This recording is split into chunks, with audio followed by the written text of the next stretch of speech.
it's Katy here from the Scrappy Sisters, and I am up with day 16 for our Scrappy Advent Calendar series, as well as the 20 Days of COAPA Christmas and Summer cut files. Today's prompt is to use a title cut file. So I have again gone with an oldie but a goodie. This is Boys Will Be Boys, as you can sort of tell from the cut file. And I have got some photos of Tom, and I am using the Cocoa Vanilla Studio Legendary Collection. And this is a quick layout to come together. I find all title cut files make for quick layouts.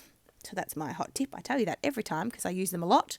But that's my hot tip. If you want a quick layout and you love cut files, title cut files provide the opportunity for an amazingly quick layout.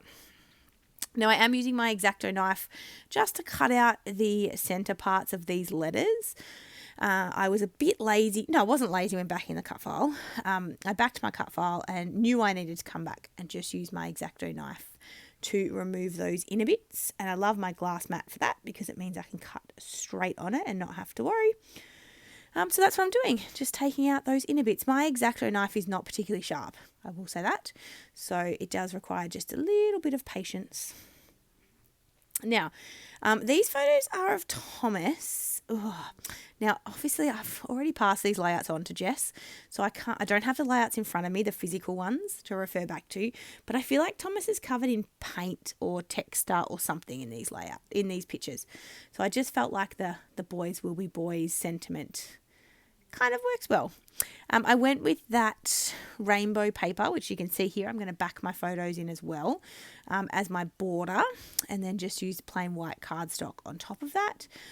And then I've backed the Boys Will Be Boys cut file in lots of the different colours from the Legendary collection. Now, I bought an extra ephemera pack for this collection just recently, so I had a little bit more to draw from. And I also add a bit more of a title. So Boys Will Be Boys would absolutely have worked on as a title, but the Legendary collection came with a whole heap of word die cuts or title die cuts that can be used to make titles, and I decided to get some of them onto the page. So I do. So let's see how this all comes together. It's been a while since I made this layout. I'm not going to lie. Probably a good month between making the layout and now doing the voiceover. So I have to remind myself. I'm kind of remembering with you how I put all this together. So let's see. Now, in my head, I knew that I was going to have to cover a little bit of this cut file with my two photos. I could have put them both kind of closer to the bottom, but I didn't really want to. And so I think that's the other reason why I add a bit more of a title. Now, I came in, the clear stickers in this collection have some almost like mixed media or paint stripes, strips, splotches. And so I'm just deciding to use those as little accents on the page. So I'm just going through the clear stickers basically and sticking all of those mixed media-y paint splatters all over the page, just in lots of random places. And I like it. I like how it looks. I have a bit of trouble with clear stickers, so I thought this was a good way to use some of them up. And I do get all of them on the page because I wasn't going to leave any. And I also try and put some around the photos as well. I think from memory I end up covering those with the ephemera. But, I know they're there. Does that count? So there we go. I'm just doing that. And then I'm going to come in with some of the ephemera pieces that I have and to create my layout. I'm choosing to stick my cut file down flat to the page. Just because I knew I was going to pop up some of the other elements, and I try to keep things pretty flat. I've changed a little bit over the years with my scrapping, and I know Jess has too. And, we need to fit as many layouts as we can into our albums. So unfortunately or fortunately, we don't pop things up quite as much as we used to. I love the way dimension looks on layouts, and if I'm making a layout that is specifically to be framed, then I'll go nuts. I'll go nuts with dimension. But when I know my layouts are going into my albums, I definitely I do use dimension. As you can see here, I'm popping up this photo, but I try to keep it to like one level of dimension, if that makes sense. So I try not to pop anything else up on top of something that's already popped up. Whew, does that make sense? It's been a long day, folks. I'm trying to finish all of my voiceovers in the same day, and I've also worked all day. So it's been a long day, but that's okay. We're getting there. So here, when I said I'm adding in an extra title, so hey cool dude, because he looks pretty cool in these photos. And I just thought, why not? I've got these word title phrasey die cuts from the Legendary Collection. I'm just going to use them. I had a lot of circles left in the ephemera, so I decided to just embrace that and go with sort of some circular elements into my embellishments. So basically that's what I'm doing. I'm just creating 3 embellishment clusters. I don't over embellish, I don't think, this layout. I've got a little legend, what is it called? Like badge, medal, flag, banner?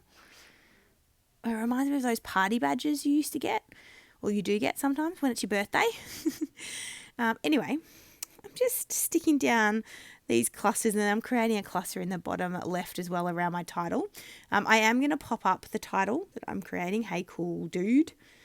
So that does take me a few minutes to pop up. But I'm going to pop up the title, and I've got a few stars. I don't even remember if I add those now. Let's go on this journey together, shall we? I'm just trying to line up and get this to be straight. Again, I could have cut this part out, the sticking the foam dots on the back of this title. It's not the most riveting scrapbooking content to watch, but that's okay. That is okay. While I'm sticking this down, I'll just remind you to go and check out the description box. So the description box will have a link to our Scrappy Advent Calendar series. So I will link to Jess's opening video that's going up today of her opening this layout, as well as her purchase gift from me. And I will also link to the Confessions of a Paper Addict shop, as well as the Facebook page if you want to come and hang out with us. I may have already said this video. I've done so many voiceovers today that I've forgotten what I've said in each video. So it really doesn't hurt to say it twice, does it? There'll be quite a few people playing along with us in the 20 days of COAPA Cutfiles Hop. So I will have everyone who's playing along linked in the description box down below as well. So you can go and get a heap more inspiration. Maybe find some amazing new scrapbookers to follow and subscribe to. There's so many of us, I know. I had 3 flair left from the Legendary Collection. I am not a massive lover of flair, in saying that the wonderful Scrappy Adam has sent me some flair from his shop. And I am going to do an unboxing. I'll do that in January so you can have a look. And I am going to use them because they're so thin. Anyway, I will talk all about that. And I'm hoping he will reignite my love for flair. So let's just see. Let's see. So I am adding some stars. There you go. I think I don't add the die cut ones, but I do add the ones from the clear stickers. And then I'm going to come in with some splatters, as always. Add my splatters, and then we'll be done. So everything will be linked in the description box. As I said, here comes some close-ups for you to have a look at. I hope you enjoyed today's video, and we look forward to seeing you guys tomorrow. I hope you're having a wonderful December, no matter what you're doing, and we look forward to seeing you tomorrow. All right, guys. Thanks. Bye.